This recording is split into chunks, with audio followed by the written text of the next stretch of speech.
If you have to wait for it to roar out of you, then wait patiently.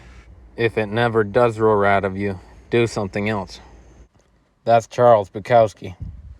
I myself followed my instinct and went after what roared out of me, and it got me into the mess I find myself in today. Things might have been different if I had read his poem earlier and started at the beginning. If you're doing it for money or fame, don't do it. If you're doing it because you want women in your bed, don't do it. If you have to sit there and rewrite it again and again, don't do it. If it's hard work just thinking about doing it, don't do it. If you're trying to write like somebody else, forget about it. If you have to wait for it to roar out of you, wait patiently. If it never does roar out of you, do something else. Charles Bukowski, that wise alcoholic who was so uncompromising, he found what roared out of him and he sacrificed everything and lived off of nothing just to do that.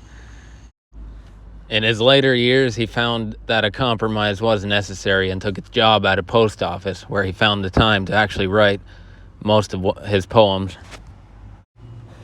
Examine your reasons carefully for starting trading, because in my case, it could mean losing everything.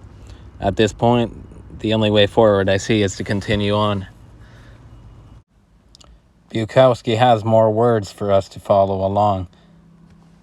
There are worse things than being alone, but it often takes decades to realize this. And most often when you do, it's too late, and there's nothing worse than too late. Now let's pretend for a minute that you dug deep and found all the right reasons and had good intentions to start trading. And you started trading and you found out just how hard it was.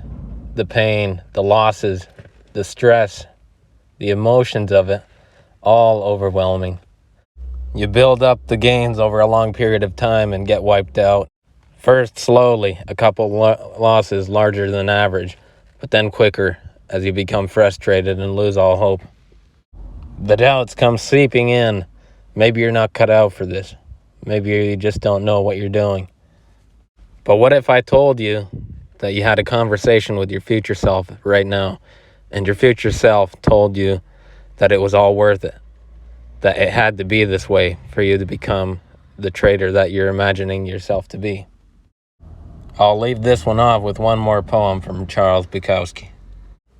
I knew that I was dying, something in me said, "Go ahead, die, sleep, become as them, accept." Then something in me said, "No, save the tiniest bit. It need not be much, just a tiny spark. A spark can set the whole forest on fire. Just a spark, save it."